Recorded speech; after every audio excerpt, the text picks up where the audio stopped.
Il n'est pas le dernier quand il s'agit de critiquer l'Europe et beaucoup le considèrent comme un révolutionnaire pour ses idées sur la transformation de l'ordre économique. Slavoj Žižek est un philosophe qui parle sans détour. Nous l'avons rencontré à Ljubljana, en Slovénie. Il est notre invité dans The Global Conversation. Slavoj Žižek, vous estimez que la mondialisation est l'une des sources principales de l'actuelle crise des migrants. Pourquoi ? Je pense que l'autre facette de la mondialisation, c'est la construction de nouveaux murs invisibles. Il y a des chômeurs, des travailleurs précaires, même ici en Slovénie. J'ai lu quelque part que déjà près de la moitié des travailleurs ici ne connaissent que des conditions d'emploi précaires.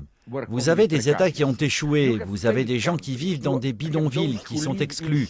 Donc la distinction claire et ancienne par classe sociale n'a plus lieu d'être. Les différences sont beaucoup plus floues entre ceux qui sont intégrés et bénéficient d'une relative sécurité, de l'exercice complet de leurs droits civils, etc., et ceux qui sont exclus. Nous avons besoin, dans une certaine mesure, d'un niveau de pouvoir transnational pour appliquer des décisions plus internationales. On ne peut pas sauver l'environnement ni sauver les migrants sans de tels mécanismes. Mais l'Union européenne devrait gérer ce genre de questions transnationales. Oui, c'est la plus grande tragédie. Vous dites qu'elle a échoué. Les États ont échoué. Oui, c'est la tragédie de l'Union européenne. L'Europe ne sait pas ce qu'elle veut. Aujourd'hui, on a en gros deux Europes. L'une, c'est celle des technocrates de Bruxelles qui veulent simplement faire partie du marché mondial et ils n'ont pas de vision claire. L'autre Europe, c'est celle qui est populiste et anti-immigration. C'est ce qui, je crois, représente la véritable menace pour l'Europe. Je ne m'inquiète pas vraiment d'une invasion massive.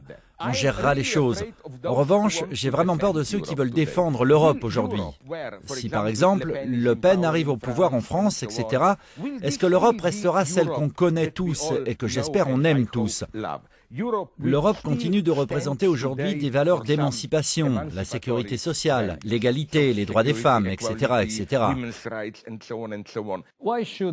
Pourquoi les classes moyennes et ouvrières des pays occidentaux, qui sont fragilisées, devraient-elles se joindre au combat des masses populaires pauvres des autres continents ? Vous posez là une question non résolue qui est très importante et que la plupart des gens de gauche évitent, vous savez.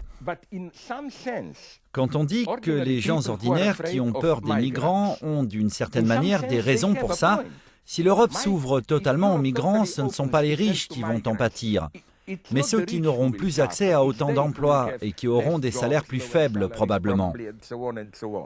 Donc, la seule solution que je peux imaginer, c'est de trouver, de préciser ou bien d'exprimer une sorte de combat commun. La question ne se pose pas qu'en termes humanitaires, de savoir si on reçoit ou non des réfugiés.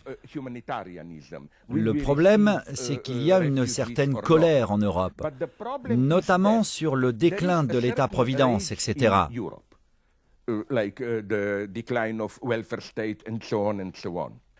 Ces gens qui sont mécontents en Europe, ce qui les dérange est lié à la même crise, c'est-à-dire au déséquilibre du capitalisme mondial. Et c'est absolument crucial que, d'une certaine manière, on rapproche nos combats de leurs combats. Si on ne l'accepte pas, si à ce stade on en reste à se dire que les réfugiés qui arrivent représentent un fardeau, etc., alors on est perdu. On a besoin d'organismes transnationaux qui soient capables de prendre des décisions très fortes. Des organismes qui feraient appliquer des lois ? Absolument, je n'ai aucun problème avec ça. Mais c'est l'Union européenne et on la rejette. C'est ce qui me rend très triste. Ok, on la rejette. Mais y a-t-il une alternative ? Je n'en vois pas.